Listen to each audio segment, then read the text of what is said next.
Hello, everyone. My name is Emily Windover, and I am here to read chapter 21 of The Secret Adversary by Agatha Christie.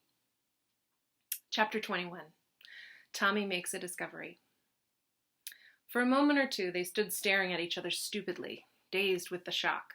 Somehow, inexplicably, Mr. Brown had forestalled them. Tommy accepted defeat quietly. Not so Julius. How in tarnation did he get ahead of us? That's what beats me, he ended up. Tommy shook his head and said dully, "It accounts for the stitches being new. We might have guessed." "Never mind the darn stitches. How did he get ahead of us? We hustled all we knew. It's downright impossible for anyone to get here quicker than we did. And anyway, how did he know?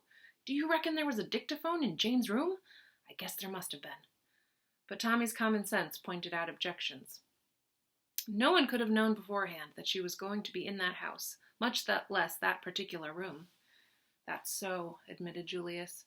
"Then one of the nurses was a crook and listened at the door. How's that?" "I don't see that it matters anyway," said Tommy wearily. "He may have found out some months ago and removed the papers, then—" "No, by Jove, that won't wash. They'd have been published at once." "Sure thing they would." "No, someone's got ahead of us, today, by an hour or so, but how they did it gets my goat." "I wish that chap Peel Edgerton had been with us," said Tommy thoughtfully. "Why?" Julius stared. "The mischief was done when we came." "Yes," Tommy hesitated. He could not explain his own feeling, the illogical idea that the K.C.'s presence would somehow have averted the catastrophe. He reverted to his former point of view. "It's no good arguing about how it was done. The game's up. We've failed. There's only one thing for me to do." "What's that?"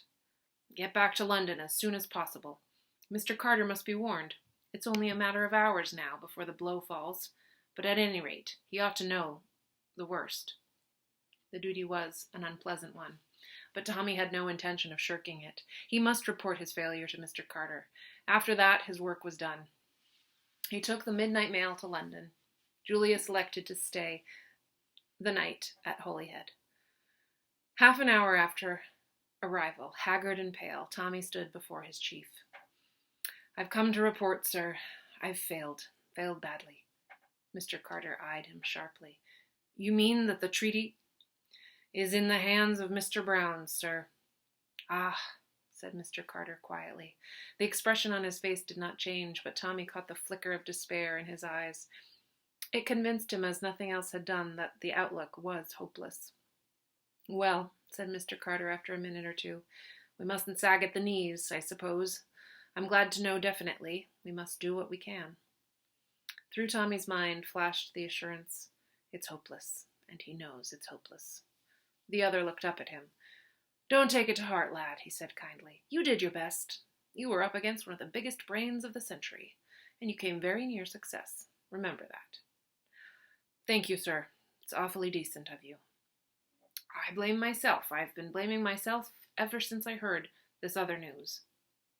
Something in his tone attracted Tommy's attention. A new fear gripped at his heart. "Is there something more, sir?" "I'm afraid so," said Mr. Carter gravely. He stretched out his hand to a sheet on the table. "Tuppence?" faltered Tommy. "Read for yourself." The typewritten words danced before his eyes. The description of a green toque, a coat with a handkerchief in the pocket marked PLC. He looked an agonized question at Mr. Carter. The latter replied to it. "Washed up on the Yorkshire coast, near Ebury, I'm afraid. It looks very much like foul play." "My God!" gasped Tommy. "Tuppence! Those devils! I'll never rest till I've got even with them. I'll hunt them down. The pity on Mr. Carter's face stopped him.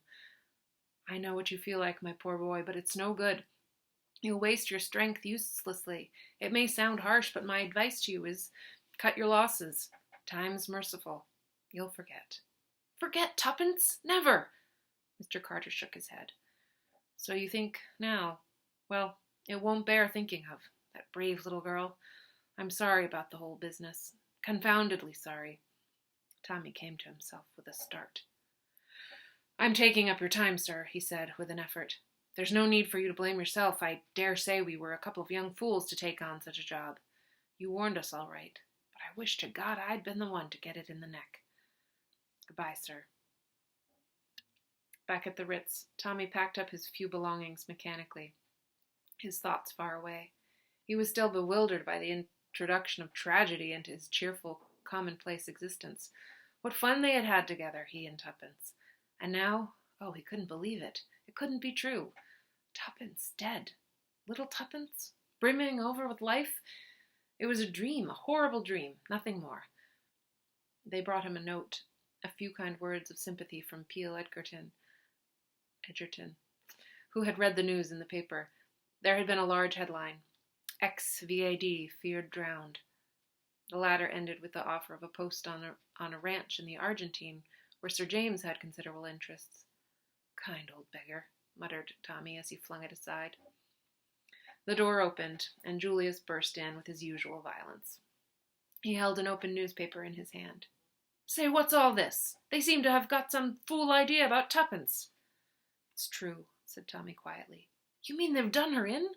Tommy nodded. "I suppose when they got the treaty she wasn't any good to them any longer. They were afraid to let her go." "Well, I'm darned," said Julius. "Little Tuppence. She sure was the pluckiest little girl." But suddenly something seemed to crack in Tommy's brain. He rose to his feet. "Oh, get out. You don't really care. Damn you.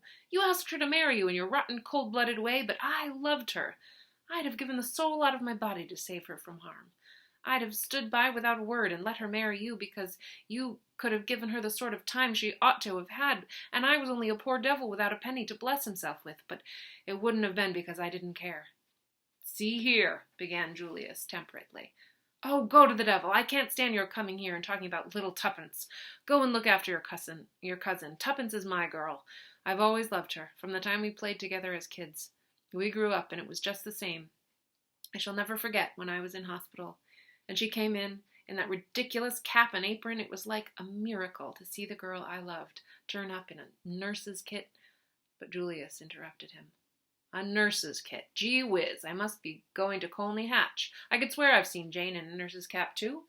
And that's plumb impossible." "No, by gum, I've got it. It was her I saw talking to Whittington at that nursing home in Bournemouth. She wasn't a patient there. She was a nurse." "I dare say," said Tommy angrily. "She's probably been in with them from the start. I shouldn't wonder if she stole the papers from Danvers to begin with." "I'm darned if she did," shouted Julius. "She's my cousin, and as patriotic as a girl as ever stepped." "I don't care a damn what she is. But get out of here," retorted Tommy, also at the top of his voice. The young men were on the point of coming to blows, but suddenly, with an almost magical abruptness, Julius's anger abated. "All right, son," he said quietly. "I'm going. I don't blame you any for what you've been saying. It's mighty lucky you did say it. I've been the most almighty blithering darned idiot that it's possible to imagine. Calm down." Tommy had made an impatient gesture. "I'm going right away now. Going to the London and Northwestern Railway Depot, if you want to know." "I don't care a damn where you're going," growled Tommy. As the door closed behind Julius, he returned to his suitcase. "That's the lot," he murmured, and rang the bell. "Take my luggage down." "Yes, sir. Going away, sir?" "Going to the devil," said Tommy, regardless of the menial's feelings. That functionary, however, merely replied respectfully, "Yes, sir. Shall I call a taxi?" Tommy nodded. Where was he going? He hadn't the faintest idea. Beyond a fixed determination to get even with Mr. Brown, he had no plans. He reread Sir James's letter and shook his head. Tuppence must be avenged. Still, it was kind of the old fellow. Better answer it, I suppose. He went across to the writing table. With the usual perversity of bedroom stationery, there were innumerable envelopes and no paper. He rang. No one came. Tommy fumed at the delay, and then he remembered that there was a good supply in Julius's sitting room. The American had announced his immediate departure. There would be no fear of running up against him. Besides, he wouldn't mind if he did. He was beginning to be rather ashamed of the things he had said. Old Julius had taken them jolly well. He'd apologize if he found him there. But the room was deserted. Tommy walked across to the writing table and opened the middle drawer. A photograph, carelessly thrust in, face upwards, caught his eye. For a moment he stood rooted to the ground, and then he took it out, shut the door, walked slowly over to an armchair, and sat down, still staring, at the photograph in his hand. What on earth was a photograph of the French girl Annette doing in Julius Hersheimer's writing table? And that is the end of chapter 21.